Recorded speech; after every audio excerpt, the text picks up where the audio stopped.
एक गांव में नीतू और निशा दो बहनें। नीतू का एक बेटा शिवा भी था, जबकि निशा की कोई संतान नहीं थी। दोनों बहनें बाजार में जाकर चूड़ियां बेचती थीं। निशा अभी तक मां नहीं बनी थी, लेकिन उसे भगवान पर भरोसा था और इसलिए वह खुश रहती थी। हर बार की तरह इस बार भी दोनों के पति आए। नीतू का पति सामान लेकर आया। उसका बेटा शिवा दौड़ते हुए आया। पापा, मेरे लिए क्या लाए हो? तेरे लिए खिलौने लाया हूँ। हाँ, पूरा बिगाड़ कर रख दो इसे, क्योंकि तुम्हें तो झेलना नहीं पड़ता। तुम तो 1 महीने में घर आओगे, पूरे महीने मुझे इसे झेलना पड़ता है। अरे तुम तो आते ही भड़क रही हो। जो सच है वही बता रही हूँ। अच्छा, कैसे करूँ मैं? घर का पूरा खर्चा मुझे चलाना पड़ता है। मैं कैसे कैसे घर चलाती हूँ ये तो मैं ही जानती हूँ। एक तो मेरी चूड़ियाँ भी इतनी नहीं बिकती हैं। निशा को देखो, जाते ही सारा माल बिक जाता है। वो बहुत खुश रहती है।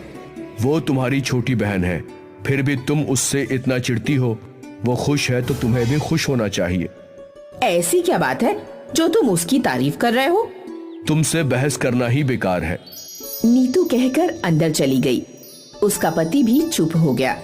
दूसरी तरफ निशा का पति भी घर आ गया और उसके लिए चूड़ियां ले आया। अरे आ गए आप, बैठिए, मैं पानी लेकर आती हूँ। निशा ने अपने पति को पानी दिया और चाय बनाकर ले आई। मुझे तुम्हें ये बताना है कि मैं इस बार भी पैसे नहीं बचा पाया। तो क्या हुआ? कोई बात नहीं। मुझे तुम्हारे लिए साड़ी लानी थी। तुम वो कब से लेना चाहती हो, लेकिन मैं नहीं ले पा रहा हूँ। इस बार तो मैंने भी कम पैसे कमाए हैं, क्योंकि जिसके पास पैसे नहीं थे मैंने उन्हें ऐसे ही चूड़ियां दे दी। ये तो सही किया तुमने, लेकिन मैं इस बार पक्का पैसे बचा पाऊंगा और तुम्हारे लिए साड़ी ला पाऊंगा। हमसे जितना हो सके हमें दूसरों की मदद करनी चाहिए। वैसे भी हमारा कोई बच्चा तो है नहीं, तो हम ज्यादा पैसों का क्या करेंगे? निशा अपने पति से बात करने लगी। उसने अपने पति पर बिल्कुल भी गुस्सा नहीं किया, बल्कि मुसीबत के समय में उसका साथ दिया। हर रोज की तरह आज भी निशा और नीतू दोनों बहनें चूड़ियां बेचने गईं।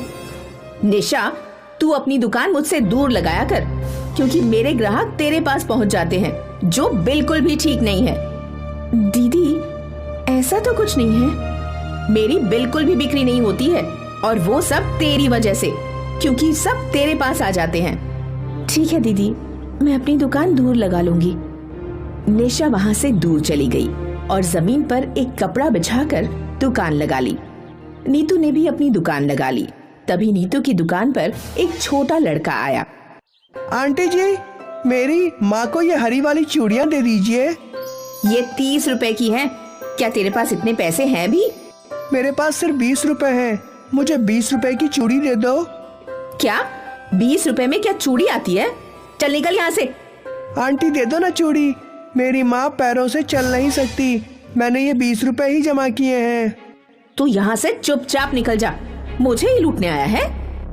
वो लड़का वहाँ से निशा के पास चला गया और उसे अपनी माँ की हालत बताई। बेटा, ये चूड़ियाँ तू मेरी तरफ से अपनी माँ के लिए ले जा। वो मेरी बड़ी बहन जैसी है, और इन पैसों की मिठाई खा लेना। लड़का खुशी खुशी वहाँ से चला गया, लेकिन निशा के अच्छे व्यवहार के कारण उसका सारा सामान आज भी बिक गया। लेकिन नीतू का आज भी माल नहीं बिका। नीतू गुस्से से अपने घर गई। बस बहुत हुआ, मैं अब नहीं सहूंगी। मैं इसका बदला लेकर ही रहूंगी। मेरी छोटी बहन ने ही मुझे बर्बाद करने की कसम खा ली है। मैं निशा को सबक सिखा कर ही रहूंगी। जरूर इसके पास कोई जादुई शक्ति है, जिसकी मदद से ये अपना सारा माल बेच देती है। नीतू निशा का राज जानने की कोशिश में लग गई। हर रोज की तरह नीतू और निशा आज भी अपनी चूड़ियां बेचने गई थीं। तभी वो लड़का हाथ में एक पोटली लेकर निशा के पास आ गया। आंटी जी, ये आपके लिए माँ ने भेजा है। निशा ने बहुत उत्सुकता से वो पोटली खोली और देखा कि उसके अंदर एक चमकदार कंगन था। ये कंगन तो बहुत कीमती लग रहा है।